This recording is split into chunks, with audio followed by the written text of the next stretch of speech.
어제에 이어서 빼앗긴 하나님의 언약궤, 하나님의 궤가 블레셋 진영에서 어떤 일을 하고 어떤 일들이 일어나게 되는지에 대해서 우리가 살펴보고 있습니다.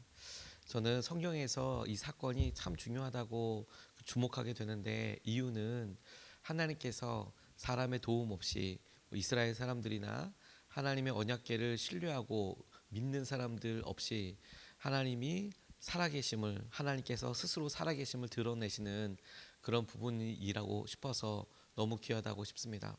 이런 일들이 창세기에도 등장하는데 어딜까요? 사람 없이 하나님께서 어마어마한 일을 하게 하시는 일, 창조죠, 창조. 아무도 없지만 하나님께서 무에서부터 유를 만들어내실 때 사람들이 관여할 바 어떤 것도 없었습니다. 하나님께서 하셨죠. 그런데 지금 창조에 비견할 만한 일이냐, 오늘 일어날 일이 적어도 여러분, 하나님을 믿고 따르는 이스라엘 백성들이 한 명도 없고, 그리고 그 블레셋 진영에서 하나님을 믿는 사람들이 지금 이들이 갖고 있는 경외함, 두려움은 하나님의 언약궤가 그곳에 있어서 일어나게 되는 일에 대한 결과로 인하여서 두려워하는 것이지, 하나님 그분을 어떤 경외하거나 두려워하는 사람이 전혀 없는 블레셋 지역에서 지금 스스로 하나님께서 이와 같은 일을 하고 계시거든요. 왜 이게 중요하다고 자꾸 강조하고 두 번, 세 번 말씀드리냐면, 이게 성경에 이런 일들이 많이 없는 이유가 뭘까요? 왜냐하면 창세기에서부터 요한계시록까지 하나님께서 스스로 이와 같이 하나님의 언약궤가 빼앗겼는데 블레셋 진영에서 이런 엄청난 일들이 일어나고, 이거 하나님의 궤 때문이네, 그 사람들이 이런 것을 서로 인정하게 되며 이제 다음 이제 새벽 예배 때 돌아오는 것도 이렇게 보게 될 텐데, 이런 일이 성경에 자주 없는 이유는 하나님께서 그와 같은 일을 안 하셨기 때문이 아니라, 사실은 하나님 스스로가 이와 같은 일을 지속적으로 계속적으로 이 세상에서 하고 계시지만 다들 모르기 때문이에요. 그래서 주목하고 있는 거예요. 하나님께서 살아계셔서 여전히 사람들을 만나시고 사람들을 자극하시며 바꾸시고, 하나님께서 이 세상의 모든 것을 통하여 우리를 강권하여 이끌어 가시지만, 그런데 우리는 그 중에 만에 하나도, 아니 10만에 하나도, 아니 그거보다 훨씬 더 많은 우리에게 수없이 많이 하나님께서 하시고 일하고 있지만 우리들이 못 깨닫기 때문에 이렇게 성경 안에 많이 없는 거예요.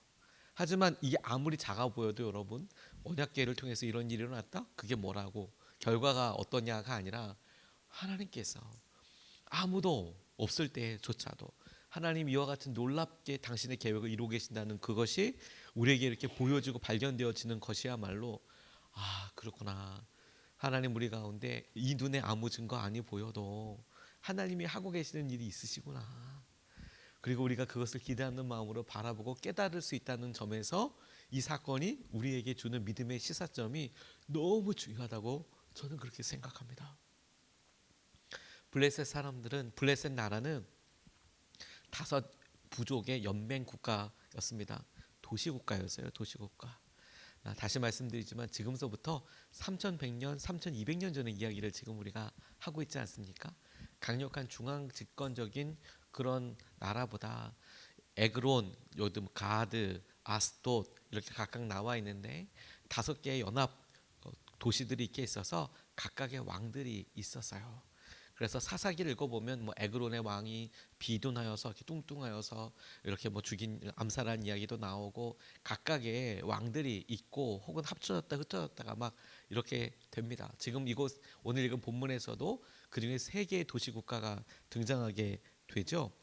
살아계신 하나님께서 블레셋에서 계속해서 스스로 당신의 영향력과 능력을 드러내고 계신데, 처음에는 몇몇 사람들이 이거 저 괴 때문인가? 이런 생각을 해요. 왜냐하면 다곤신이 엎어져 있으니까. 이거 괴 때문인가? 이런 의심만 하다가, 그런데 사람들이 점점 더 확신하게 되고, 그리고 그 확신뿐만 아니라 더 많은 사람들이 이거 하나님의 괴 때문인가? 이제 종양이 퍼지게 되면서 그런 생각을 하게 되는 그런 부분입니다. 지혜로운 사람은 어떨까요? 빨리 알아차리겠죠. 이 하나님의 괴 때문이구나. 하나님 살아계시고 살아계신 하나님 때문이구나. 우리가 지금 뭔가 잘못하고 있구나. 그 과정을 우리에게 보여준다고 싶어요. 첫 번째로 주목하고 싶은 것은 악성 종양이 퍼져서 하나님의 궤를 가드로 옮겼다. 이 부분이 이야기하고 있는 바는 그들이 생긴 일을 어떻게든 해결해 보려고 했는데 그들이 할 수 있는 해결의 방법이 자기가 있는 곳에서 하나님의 교회를 다른 곳으로 이제 옮겨보는 일을 했어요. 6절에서 9절까지의 말씀을 보면 이렇게 나와 있습니다. 주님께서 아스돗 사람들을 무섭게 내리치셨다. 주님께서 그들에게 악성 종양 재앙을 내리셔서 아스돗과 그 지역 사람들을 망하게 하셨다. 아스돗 사람들이 이것을 보고 이스라엘의 신이 우리와 우리의 신 다곤을 무섭게 내리치니 그 신의 궤를 우리가 있는 곳에 두어서는 안 되겠다 하고 말하면서 사람을 보내어 블레셋 통치자들을 모두 불러 모아놓고 이스라엘 신의 궤를 어떻게 해야 좋을지를 물었다. 블레셋 통치자들이 이스라엘 신의 궤를 가드로 옮기자고 하였으므로 아스돗 사람들은 이스라엘 신의 궤를 가드로 옮겼다. 아스돗 사람들이 그 궤를 가드로 옮긴 뒤에 주님께서 또 그 성읍을 내리쳐서 사람들이 큰 혼란에 빠졌다. 주님께서 그 성읍의 사람들을 어린아이와 노인이나 할 것 없이 모두 쳐서 악성 종양이 생기게 하셨다. 이렇게 이야기하고 있습니다. 하나님의 궤는 금으로 쌓여 있어요. 그 외형적 가치만 해도 엄청 비싼 것이었습니다. 조각목 아카시아 나무로 만들어서 그 겉을 금으로 황금으로 쌓았거든요. 그러니까 그 겉으로 드러나는 모습이 만만치 않아 보였습니다. 값지죠, 값지죠. 근데 그들이 정신없이 닥친 이 악성 종양 재앙은 이런 제복, 값진 보물로서의 모습, 탐날 만한, 그리고 그것이 갖고 있는 의미가 이스라엘을 이겼다라는 어떤 승전보, 상징, 이런 것들로 자신들의 어떤 자부심, 우리가 이겼어, 우리가 이만한 보화를 갖고 있어, 뺏었어, 이런 마음을 훨씬 넘어서서 견딜 수 없을 만큼의 수준이 되었습니다. 종양이 퍼지기 시작하고 그들의 삶에 어떻게 할 수 없는 그런 일들이 마주하게 되었죠. 그리고 사람들이 생각합니다. 이거 우리 가운데 있는 종양 때문에 이런 일, 이 하나님의 궤 때문에 일어난 것 아니냐. 하나님의 궤를 괜히 가져와서 우리가 이렇게 이런 일을 당하는 것이 아니냐. 그렇게 생각하고 의문을 제기했다는 거예요. 그래서 처음에 다 같이 회의를 열었답니다. 부족 국가들이었으니까, 도시 국가들이었으니까 모여서 이런 일이 우리 아스돗에 있었다. 이거 어떻게 하면 좋겠냐. 그게 말이 되냐. 그 일을 직접 경험해보지 않은 사람들은 그게 말이 되냐. 가드를 옮기자. 그래, 우리가 가져갈게. 우리 쪽으로 옮겨봐. 우리가 그걸 갖다 놓고 자랑하기도 하고 우리가 그것을 보고 일단 황금이고 그러니까 아마도 그랬을 겁니다. 그래서 또 다른 도시 국가인 가드로 보내버렸어요. 그랬더니 일어나게 되는 일들이죠. 이스라엘 사람들과는 전혀 상관없는 블레셋 사람들이 자기가 나름대로 있는 이 일을 통해 이게 어쩌다 일어난 일이지. 처음부터 그 일을 경험해보지 않은 사람들은 이거 하나님의 궤 때문이라고 할 수 있겠냐. 이거 어쩌다 일어난 거야. 너희들 너무 유난 떨지 말어. 옮기면 아무 일도 없을 거야. 너희들만 그렇게 갖기 싫으면 우리 줘봐. 이래서 가드로 옮겨갔다라고 보는 것이 맥락상 자연스럽죠. 근데 여러분, 사람들은 자신의 나름대로 하나님께서 일을 하셔서 그렇게 처음부터 인정하고 믿으면 참 간단한데 그렇게 하지 않고 어떻게든 다른 이유와 우연이라고 생각하고 그리고 어떻게든 그 일에 대한 해결책을 해보려고 최대한 노력을 해봅니다. 어떻게든 여러분, 우리가 해결할 수 있는 능력이 조금이라도 있으면 하나님을 전적으로 의지하기보다 우리가 할 수 있는 그 일을 해보고 하나님을 경험하려고 해요. 하나님을 의지하려고 해요. 이게 안타까운 것이죠. 그래서 결과는 어떻게 되는 겁니까? 종양만 퍼지는 거예요. 악성 종양만. 더 힘들어지는 거죠. 그래, 너희들도 경험해봐. 그래, 거기까지 경험해봐. 거기까지 힘들어봐. 오히려 여러분, 이 일을 보고 하나님의 궤야, 하나님의 궤 때문이야, 하나님 때문이야, 하나님께서 살아계시고 살아계신 하나님이 지금 우리에게 중요한 메시지를 주고 계시는 거야 라고 이 일로 인하여 스스로 자각하고 깨어있고 기도하는 사람들에게는 이 일이 하나님을 더욱 경외하고 하나님께 더욱 믿음으로 나아가게 되는 통로이고, 그리고 하나님의 생명을 경험하게 되는 통로가 될 거예요. 아무리 작은 일이어도. 그 일이 아무리 작은 일이어도. 마크 배터슨이라는 그 미국의 어느 작가이자 목사님이 계시는데 이분이 어렸을 때 너무 큰 아픈 병이 있었답니다. 천식인데 그냥 우리가 뭐 천식 뭐 여러 이렇게 보면 천식 앓고 계신 분이 의외로 많이 있으시거든요. 근데 이분은 그 천식의 그 중함이 굉장히 심하셨나 봐요. 그래서 어렸을 때 응급실에 몇 번 헬기 타고 막 이렇게 실려가기도 하고 너무 심해서 천식이 너무 심해서 바로 죽는 거 아니냐. 그래서 이제 이걸 이렇게 하는 뭐 알부테론이라고 하네요. 뭐 아무튼 이런 거 이렇게 약도 먹기도 하고 이거 하는 것도 하기도 하고 천식하는 사람들이 기도 확장할 때 하는 거 하기도 하고 그러면서 뭐 날마다 이게 뭐 이런 일들을 겪어야 되는데 그런데도 계속 이거 고쳐달라고 하나님께 기도했답니다. 하나님 천식을 좀 고쳐주십시오. 고쳐주십시오. 포기하지 않고 기도했는데 어렸을 때부터 왜 기도했느냐? 한 번은 이런 일이 있었대요. 천식을 너무 심하게 알아서 에드워드 병원이라고 어린이 이런 병원 중환자실에 이제 가게 됐답니다. 너무 이게 경각에 달려서. 근데 10번도 넘게 중환자실에 입원했는데 근데 그때마다 다 낫지 않았어요. 근데 포기하지 않고 계속 기도하게 되었던 그 일이 그날 있었는데 일주일 뒤에 태어난 뒤에 일리노이 주에 있는 네이퍼빌 갈보리 교회라는 교회에 폴 맥가비 목사님이라는 분이 집에 기도팀을 가지고 와서 신방을 온 거죠. 손을 얹고 천식이 낫기를 기도해 주었대요. 하나님이 계속 기도를 이렇게 해주시고 그렇구나 내가 이제 아멘하고 같이 낫겠구나 이런 생각이 믿음으로 같이 고백하는데 그런데 기도를 듣고 고쳐주셨는데 방법이 예상과는 정말 달랐대요. 이튿날 눈을 떴을 때 천식은 그대로 있더라는 거예요. 천식은 자기 천식 때문에 기도했는데 그런데 너무 놀라운 거는 발에 있던 사마귀들이 말끔히 사라졌대요. 정말 이렇게 처음에는 하나님이 기도를 잘못 들으셨나? 천식을 놓고 기도했는데 왜 사마귀가 사라졌지? 지상에서 이거 뭐지라고 여기서 기도를 했는데 하나님이 잘못 들으셨나?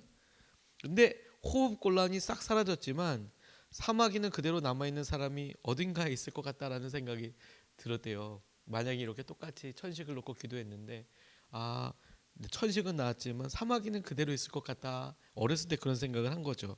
조금 의아하게 생각했답니다. 근데 바로 그때 세미한 음성이 들렸대요. 귀로 들렸다기보다 영혼으로 들렸다 이렇게 이야기하는데 세미하지만 똑똑하게 이렇게 이야기하는 것처럼 마음에 탁 믿어졌대요. 마크 베터슨이거든요. 마크, 내가 할 수 있다는 걸 알아도 내가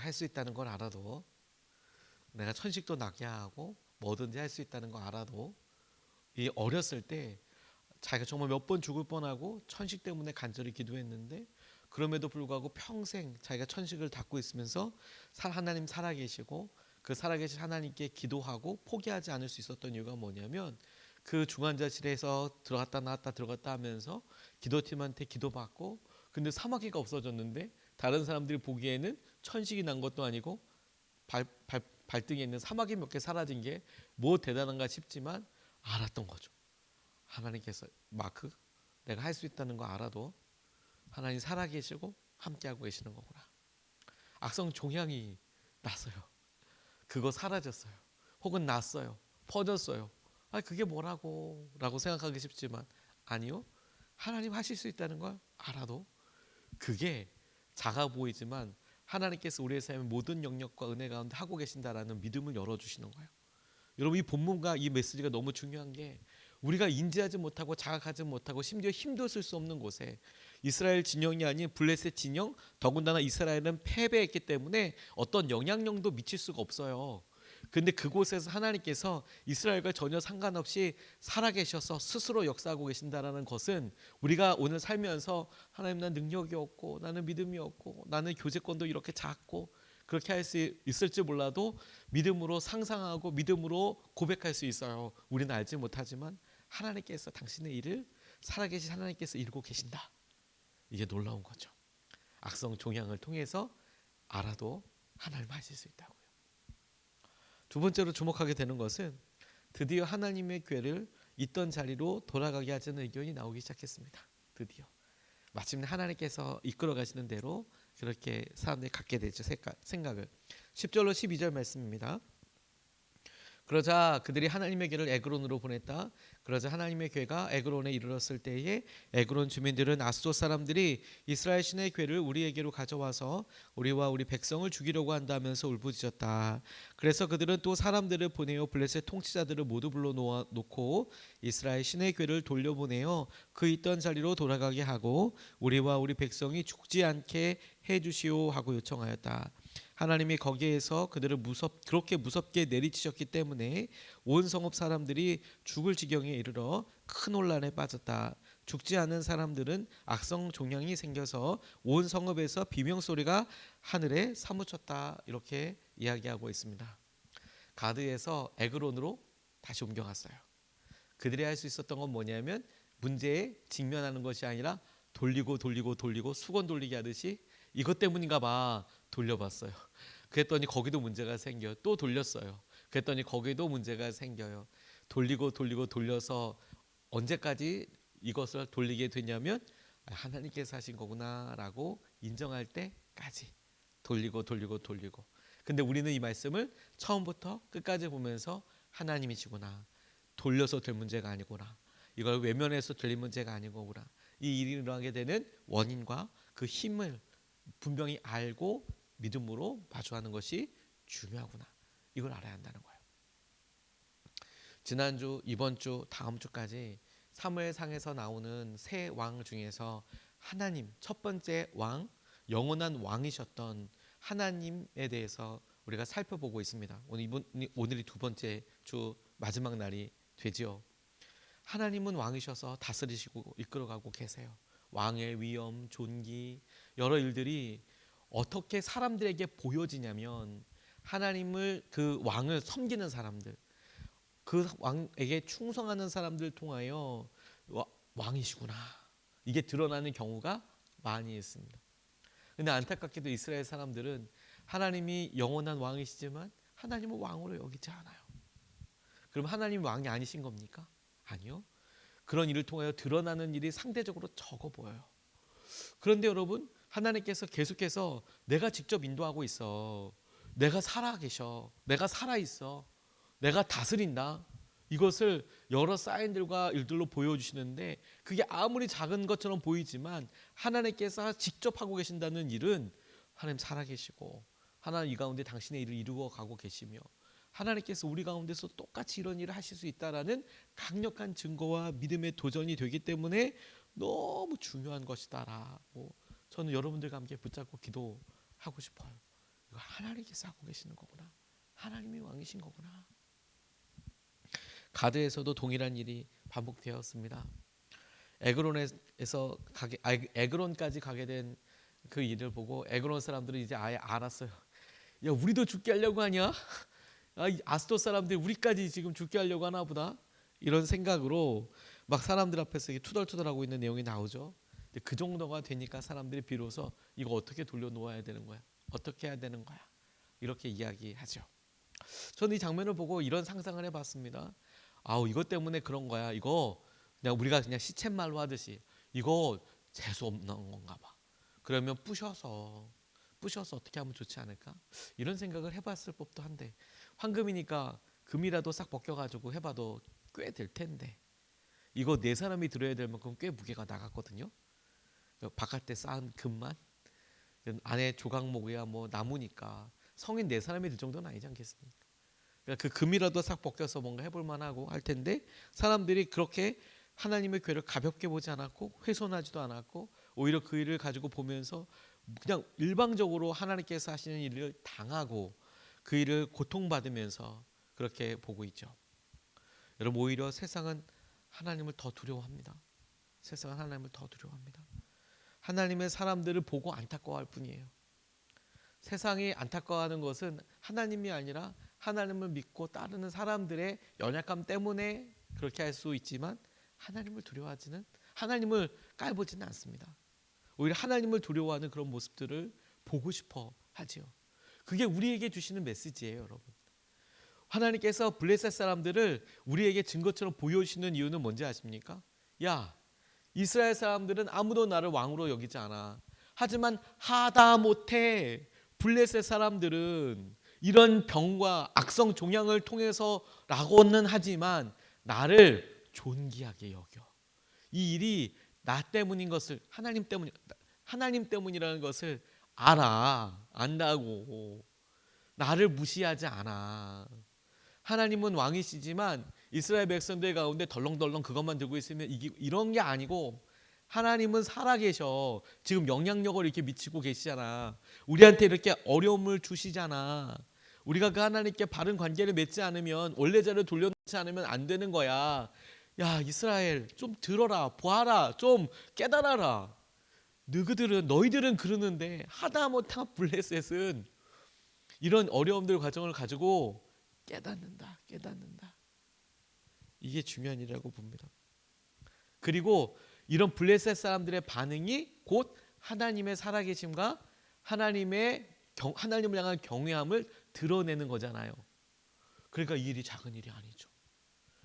이제 언약궤가 스스로 하나님께서 하신 여러 일들을 통해서 이스라엘로 돌아오게 되는데, 이 일에 이스라엘 사람들은 아무것도 관여한 게 없을지라도 하나님은 여전히 당당하게 말씀하시는 거죠. 당신은 살아계신 하나님이시고 이 세상을 다스리고 계시고, 심지어 이스라엘뿐만 아니라 블레셋에서조차 나는 왕이다, 나는 살아있다, 나는 다스린다. 오늘 우리가 그 하나님을 붙잡고 의지할 수 있으면 좋겠습니다.